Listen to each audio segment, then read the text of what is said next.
Eventually, my eldest brother was a big role model for me because he was the first guy in our estate to go to a university. So Now, before we start with that topic, we want to know about your story, how you became a doctor and how you became who you are today. So, doctor, tell us a little bit about you, about yourself, your childhood, and your family. surely, yes, yes. So before I start, just say thank you for having me in this show. No Okay. problem. Yeah. So I was born and raised in a very small town called Tapah Road in Perak. I'm not sure many people would know where Tapah Road is. It's just about 6 miles away from Tapah. A lot of people would know where Tapah is because it's the foothill of Cameron Highlands. But Tapah Road is a branch off away from Tapah. So I was actually born and raised in a small estate called Ellington Hill Estate. My mother was a rubber tapper and my dad was a tin miner. So we actually from quite a poor family in a small estate. But we managed to come out of this poverty because we realized that education is the way out, and that's how eventually I went to primary school in Tapah, which is known as Sekolah Rendah Kebangsaan 1, because there's also Sekolah Rendah Kebangsaan 2 in Tapah. So SRK 1 just opposite the Tapah Hospital. That was where my primary education was. And then secondary education was in a small school in Tapah Road itself. And then when I reached to Form 2, my family moved to Ipoh. And that's when I joined a school called Anderson School in Ipoh. Hey, and Anderson. Yes, Lim, Anderson School.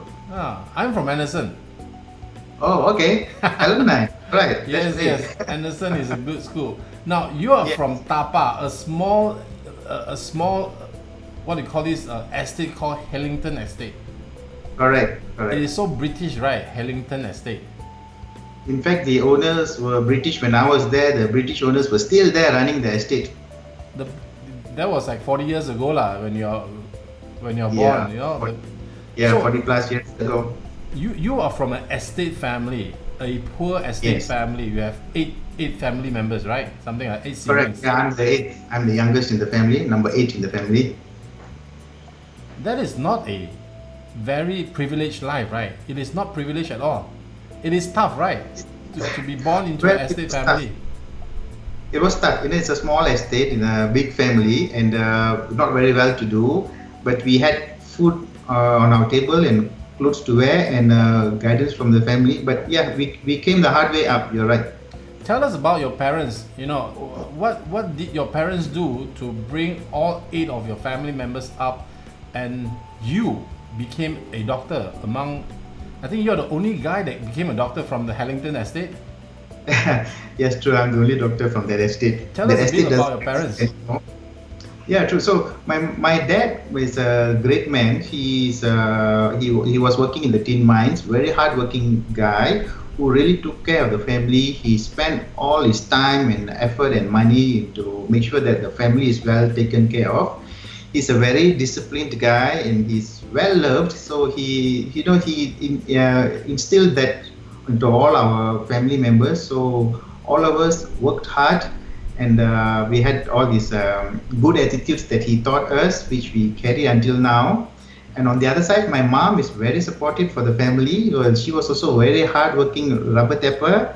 And you can imagine rubber tapping and tin mining as a general workers, you don't really get much of income, but that was adequate, and they made use of that instead of wasting money here and there and all kind of things. Then they concentrated to bring the family up, and they instilled the discipline and hard work. Basically, it was instilled in all of us from the young time that the only way out of this so-called poverty is by getting a good education. And education is something that you have to do yourself, of course, with the help of teachers, but you have to work hard and study hard, and that's the way forward. That was instilled in all of us from the start.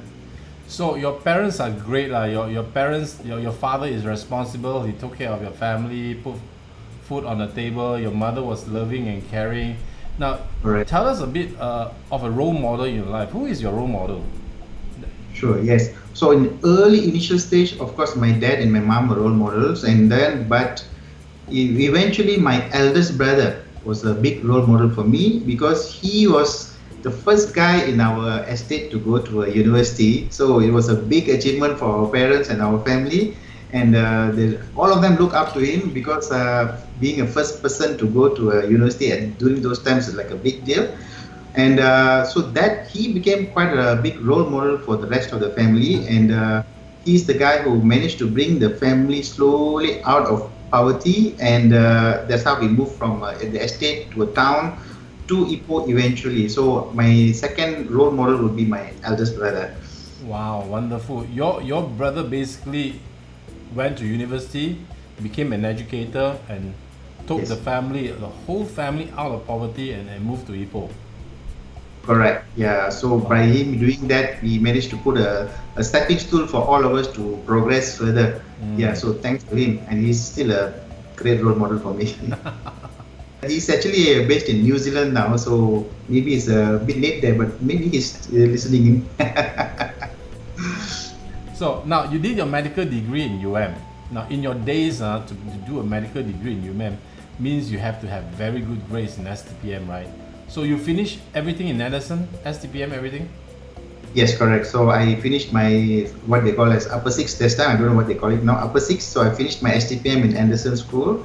Yeah, like you said, I was maybe hardworking or good enough to get good grades to enter University Malaya. At that time, that was the premier and premier university for medical school. I managed to enter University Malaya for my medical school. That's great. Now, for all things that you do, I mean, there's so many specialties.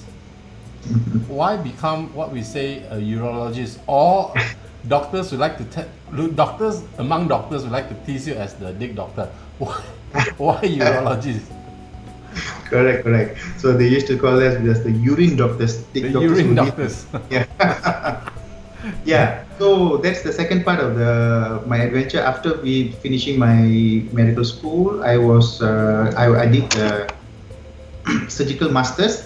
So in surgical masters, we go through rotations where we go through different specialties. And the thing that interested me the most during that time was urology, mainly because even before becoming a doctor, I was interested in more technical things, a lot of instruments and all this mechanics and all that. And in urology, we have lots of toys to play with. Example like scopes, lasers, and all stuff which are very technical. And that really interested me. That is part one. Part two of it also in urology, you can see that most of the time we are able to sort out the patient's problem. Example like if the patient comes with a stone, we can get rid of the stone and the patient goes back cured, completely happy with the service. So that's what I liked about urology also, that I'm able to solve the patient's problem without saying that, okay, it's going to be a thing that you're going to come again and again. Maybe I'll try to solve it, but no. In urology, most of the time we are able to solve it for the patient. That's interested me as well.